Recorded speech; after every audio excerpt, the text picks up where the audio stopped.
El tema que me tocó es la benignidad. Y como decía el apóstol, no pretendo yo haberlo alcanzado.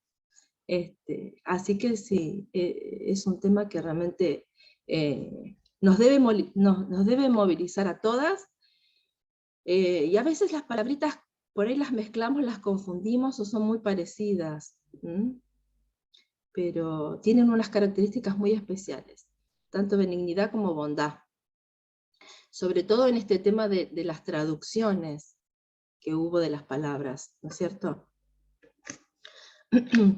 Bueno, voy a correr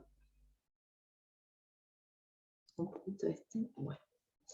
Tenemos que benignidad, sabemos todas y conocemos todas, que es fruto del Espíritu Santo en los creyentes.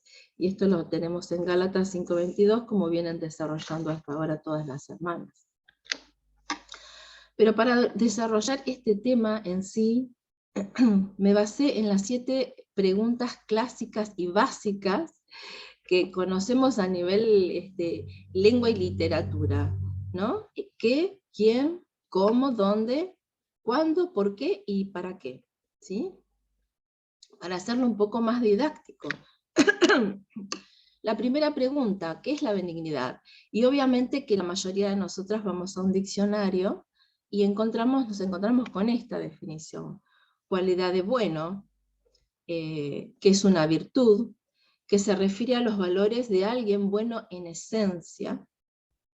Y también encontramos que se deriva del latín, benignidad, la palabra es benignus, que es nacido bueno o nacido para lo bueno.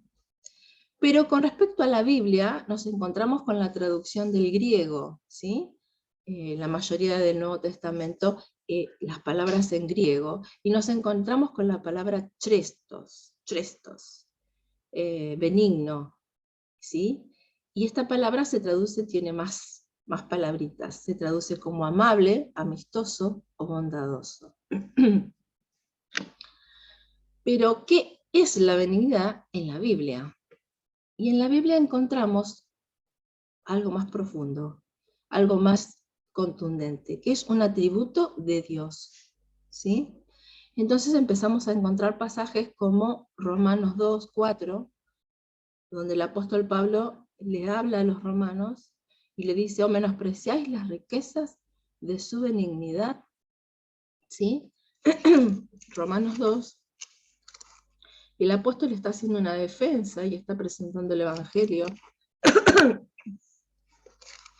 y les está explicando a través de una pregunta. Le está diciendo, ¿y piensas esto, hombre, tú, que juzgas a los que tal hacen, haces lo mismo? ¿Que tú escaparás al juicio de Dios? Y ahí viene el texto. ¿O menospreciáis las riquezas de su benignidad, paciencia y longanimidad, ignorando que su benignidad te guía al arrepentimiento? Y esta benignidad de Dios, ¿sí? Esta bondad, esta amabilidad de Dios es la que nos ha guiado a cada una de nosotras a entregarnos al Señor, a cambiar nuestra vida. Esa benignidad. Y en 1 Pedro 2:3, el apóstol está reclamando algo, a lo cual les dice, si habéis gustado la benignidad del Señor. Si es así, bueno, tal cosa. Y nosotras hemos gustado la benignidad del Señor, claro que sí. Salmo 135, alabad a Jehová, porque Él es bueno, cantad salmos a su nombre, porque Él es benigno. Ya del Antiguo Testamento, Dios mostraba su benignidad, y en los salmos eran de alabanza, de adoración, y ahí los autores se podían explicar y explayar, guiados por el Espíritu Santo, dando gloria y a la benignidad de Dios. Salmo 18:35. Y tu benignidad me ha engrandecido. Esto lo decía David, el pastor David, el rey David. Tu benignidad me ha engrandecido. ¿Cuánto hablamos del rey David, no es cierto? Que de ser un simple pastor pasó a ser un rey y pasó a ser algo más, ¿no? Ese hombre del cual Jehová dijo, conforme al corazón de Dios. ¿Y gracias a qué? Gracias a la benignidad que tuvo Dios para con él. Y en Santiago 3:17, la sabiduría que es de lo alto, ¿sí? En Santiago se está aclarando que hay dos sabidurías, la terrenal y la celestial. Y la sabiduría terrenal sabemos toda que está basada en la ciencia, en los estudios, en el conocimiento, en la experiencia. Pero acá dice la sabiduría que es de lo alto es primeramente benigna, ¿sí? ¿Por qué? Porque la sabiduría esta es la que viene de Dios. Por eso el apóstol dice, si alguno tiene falta de sabiduría, pídala a Dios, porque Él es el dador. Bueno, nos encontramos con otra realidad, que la benignidad, aparte de ser un atributo de Dios, no es algo propio del hombre, ¿no? Y nos encontramos con Romanos 3:12, que es este pasaje tan conocido y usado en las predicaciones. Dice, como está escrito, no hay justo ni aun uno, no hay quien entienda, no hay quien busque a Dios, todos se desviaron a una, se hicieron inútiles, ¿no? No hay quien haga lo bueno, no hay ni siquiera uno. Y en Marcos 10, como un pasaje pareciera que es aislado, pero no es aislado porque el Señor en cada conversación estaba revelando parte de la deidad de Dios, parte de la divinidad, y parte de su ministerio, y parte de sus bondades. En Marcos 10:17, el Señor se encuentra, Marcos, con esta pregunta. El Señor se encuentra, pero yo no me estoy encontrando con Marcos. Marcos, acá estamos. Marcos 10:17. Este joven le pregunta, ¿qué haré para heredar la vida eterna? ¿No? Pero ¿cómo lo interpela? Le dice, maestro bueno. Cuando se dirige al Señor le dice, maestro bueno. No nos vamos a dedicar a toda la contestación, sino a esto que el Señor le contestó. Dice, maestro bueno. Y el Señor le dice, ¿por qué me llamáis bueno? Y la respuesta, ninguno hay bueno, sino solo uno, solo Dios. Y en este bueno está encerrada la benignidad de Dios. No hay bueno. Por más que se lo consideraba al Señor Jesús. El Señor Jesús estaba queriéndole abrir los ojos, primero a este joven rico, a este judío, a estos que negaban que Jesús era el Hijo de Dios. Primero le lleva la vista a reconocer a Dios, y hay uno solo que es bueno, y es Dios. Segunda pregunta, ¿quién puede ser benigno entonces? ¿No? Bueno, la respuesta es fácil. Todo aquel que ha nacido de nuevo en Cristo, y no nos detenemos ahí, sino que es guiado por el Espíritu Santo. Un pasito más. Aquel que es nacido de nuevo y que es guiado por el Espíritu Santo. En Romanos 5 dice, porque el amor de Dios, Romanos 5:5, porque el amor de Dios ha sido derramado en nuestros corazones por el Espíritu Santo que nos fue dado. Y entonces, ahora sí, ahora que yo entregué mi vida al Señor, que el Señor Jesucristo es mi Señor, que fui sellada por el Espíritu Santo de Dios, ahora sí compruebo que el amor de Dios ha sido derramado en mi corazón. ¿Y cómo conecto esto con la benignidad? ¿Por qué? Porque ¿cómo es el amor? En Corintios 13 dice que el amor es benigno, que es sufrido. Y ahí tenemos, el amor es benigno. No es de nosotras esa benignidad. Nos ha sido dada a través del Señor Jesús por medio del Espíritu Santo. ¿Sí? Ahí entonces sí podemos decir tengo la capacidad de ser benigna. Y en Colosenses 13, como explicaban las hermanas, ¿no? Me quedé encantada con esa presentación de los vestidos que hizo Graciela. Vestidos de benignidad, ¿no? Y ahí sí, bueno, tengamos siempre a mano estos 9 hermosos vestidos. El vestido de la benignidad. Vestidos de benignidad. Tercera pregunta. ¿Cómo manifiesto la benignidad? ¿No? Y puse un nombrecito con las manitos así diciendo, ¿cómo manifiesto la benignidad? Bueno, en Filipenses, en Efesios y en Colosenses están todas las recomendaciones que el apóstol daba a las iglesias, a través de esas cortas cartas, pero con tanto contenido, para lo que es la comunión, tanto en esa época como en esta época. Filipenses capítulo 2, versículos 3 y 4. Lo vamos a buscar, que yo solamente puse una referencia. Efesios 2.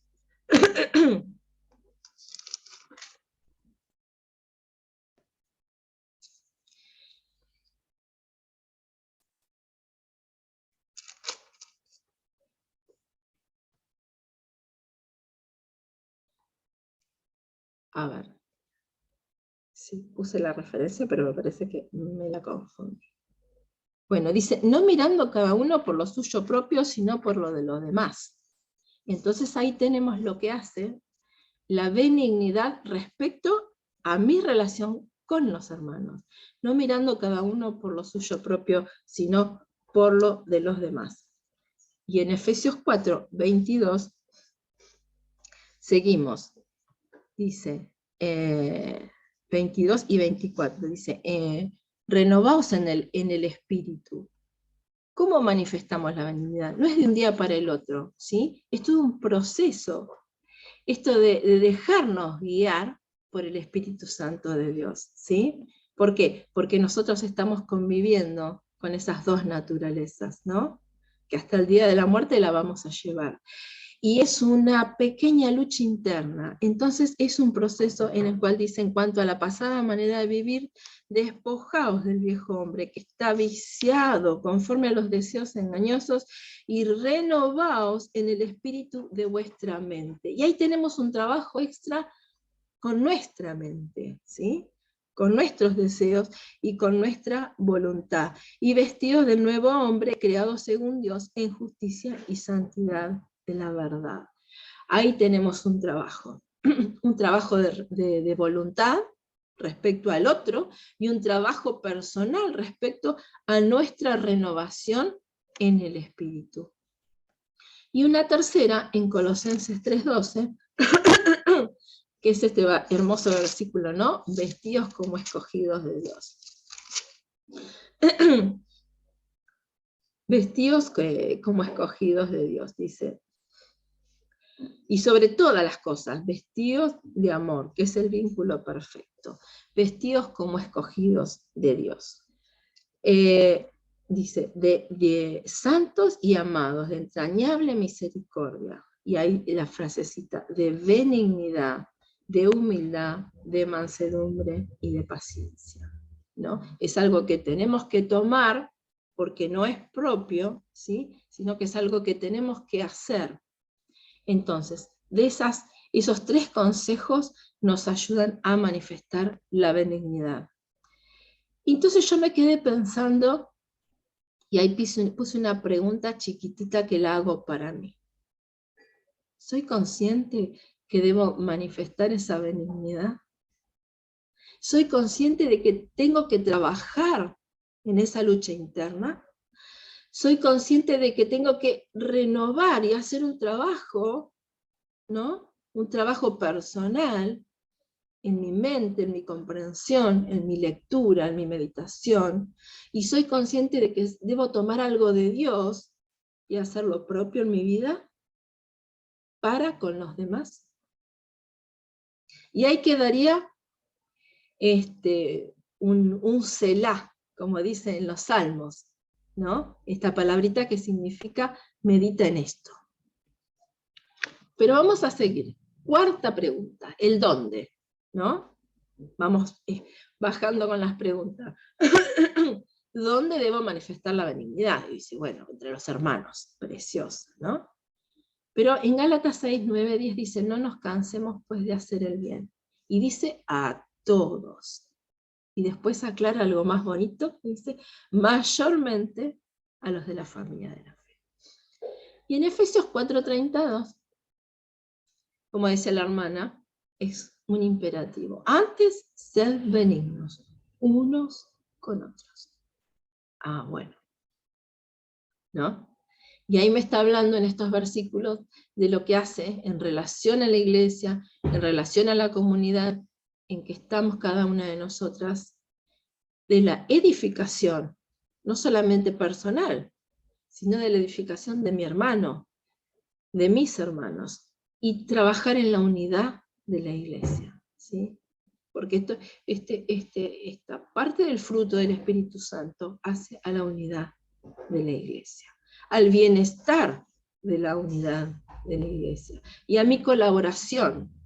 No es que yo genere la unidad, como dice un hermano, sino que debo guardarla, como dice el apóstol. Debemos guardar esa unidad que el Espíritu Santo ya ha instalado entre los hermanos. Quinto, miren cuándo. Pero acá es negativo. Cuando no aplico la benignidad. Y ahí yo todas no, ponemos en alerta. ¿Cuándo no aplico la benignidad? Bueno, en Efesios 4:30 se nos dice, cuando no ando en el Espíritu. Cuando sigo los deseos de la carne, de mi carne. ¿No? Yo hago así, yo soy, yo pongo. Y cuando no sigo el ejemplo de nuestro Padre Celestial. Este lo vamos a buscar. Los otros son más conocidos. En Lucas 6:35 dice, amad a vuestros enemigos. ¿Sí? Esto estaba hablando el Señor Jesús a sus discípulos. Dice, amad a vuestros enemigos y haced bien y prestad, y no esperando de ello nada, y será vuestro galardón grande, y seréis hijos del Altísimo, porque Él es benigno para los ingratos y malos. Sed pues misericordiosos, como también vuestro Padre es misericordioso. Y ahí está agregando un contenido más. Esta benignidad está demostrada no solamente para con los que son buenos, sino que está demostrada por aquellos, dice, que son ingratos y malos, ¿no? Y ahí el contenido es un poco más específico, ¿no? Explaya un poco más este sentido de la benignidad. Que después lo vamos a aclarar con un pequeño cuadrito que un hermano presentó y me pareció muy específico. Pero ahora vamos a la sexta pregunta. ¿Por qué? ¿Por qué debo manifestar la benignidad? Porque es una evidencia, hermanas, de que el Espíritu Santo está presente en mi vida. Me acuerdo de este pasaje donde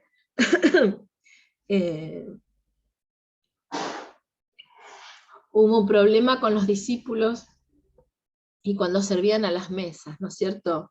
Empezaron a haber quejas. Entonces se dijo, bueno, que busquen 7 hermanos llenos de Espíritu Santo, ¿no?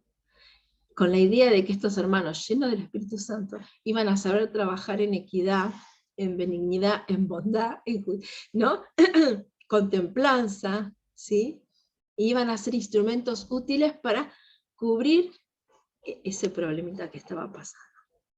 Entonces, debo manifestar la benignidad porque es la evidencia de que el Espíritu Santo está presente en mi vida.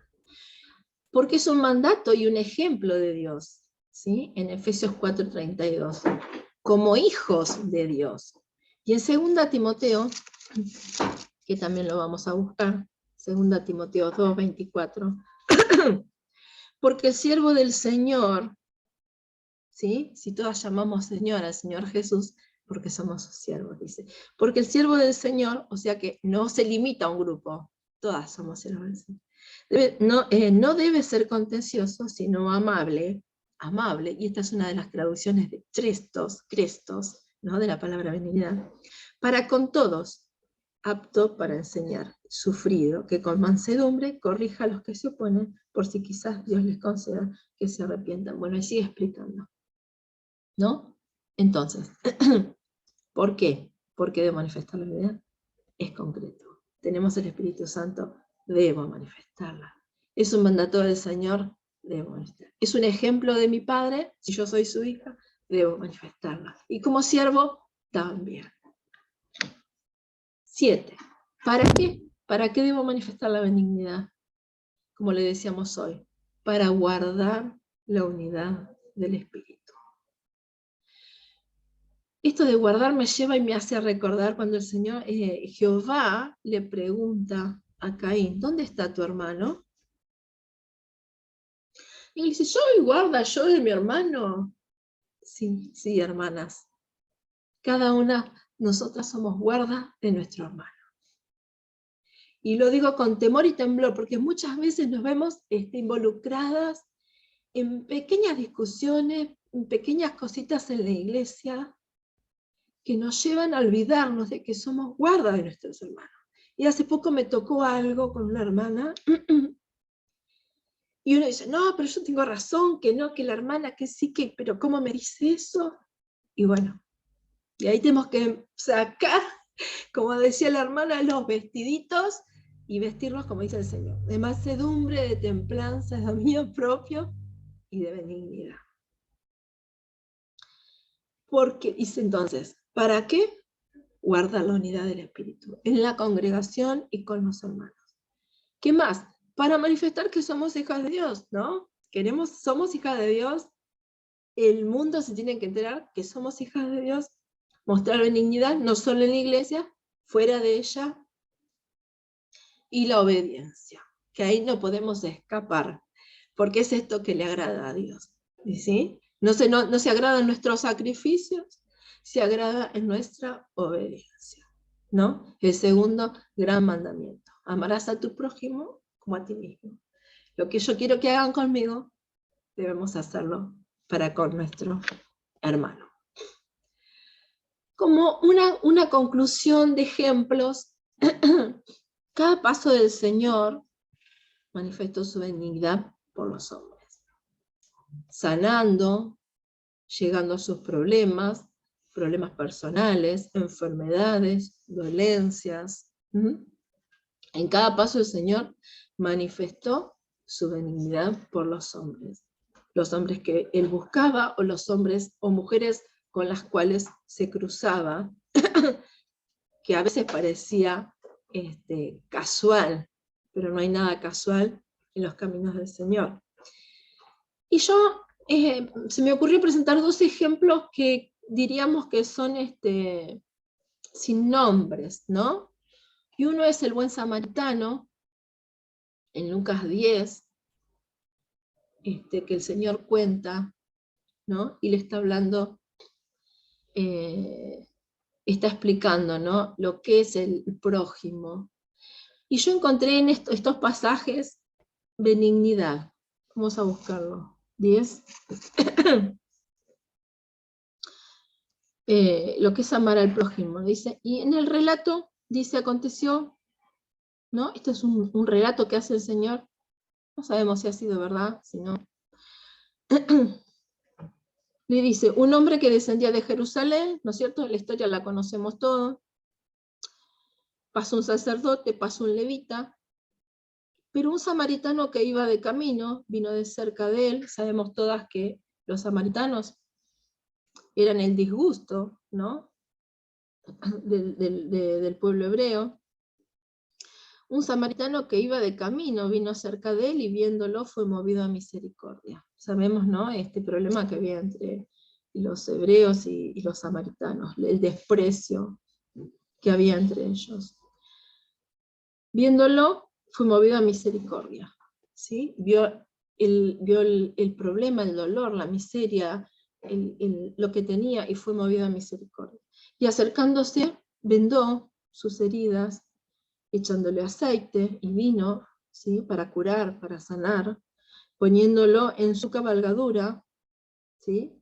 Lo llevó al mesón y cuidó de él. ¿no? Y ahí tenemos lo que es la misericordia por el prójimo. Al otro día,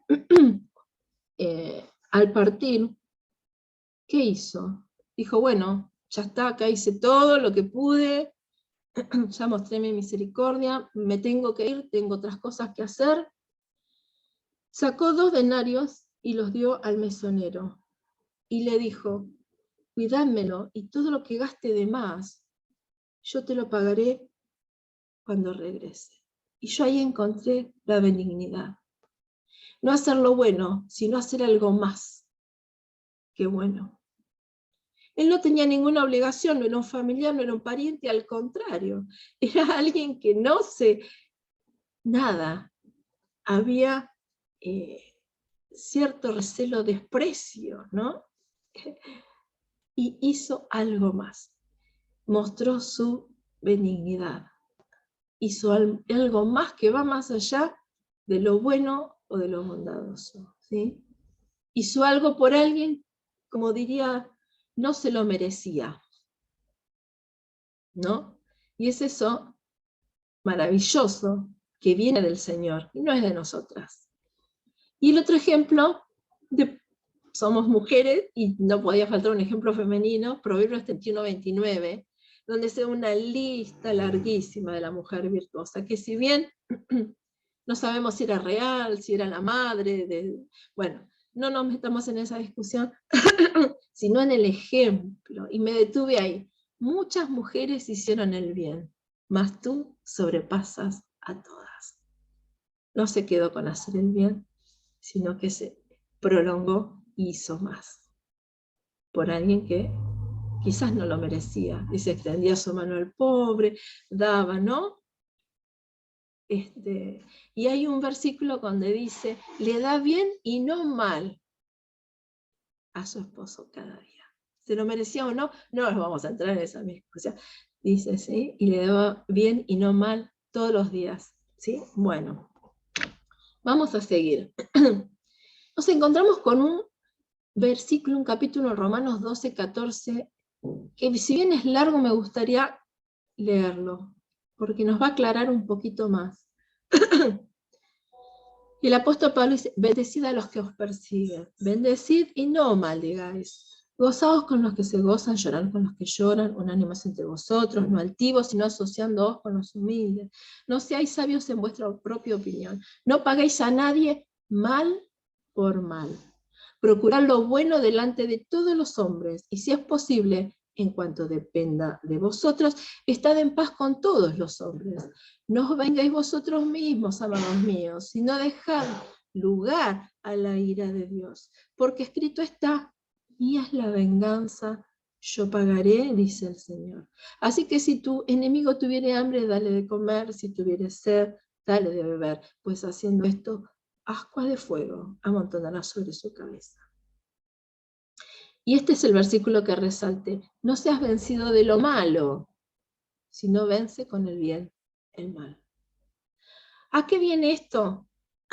Yo acá puse otro dibujito arriba, simulando los mandamientos. Los mandamientos del Antiguo Testamento. Y este grafiquito se lo copié a una presentación que hizo un hermano. En el Antiguo Testamento, en las leyes, esa guía, ¿no? La justicia estaba basada en devolver, ¿no? Te hicieron mal, hacemosle mal. Mataste un burro, devolvemos un burro, ¿no? Diente por diente, ojo por ojo. Y esto salvaguardaba a la gente de cuidarse de hacer un mal, porque iba a tener que retribuir con lo mismo.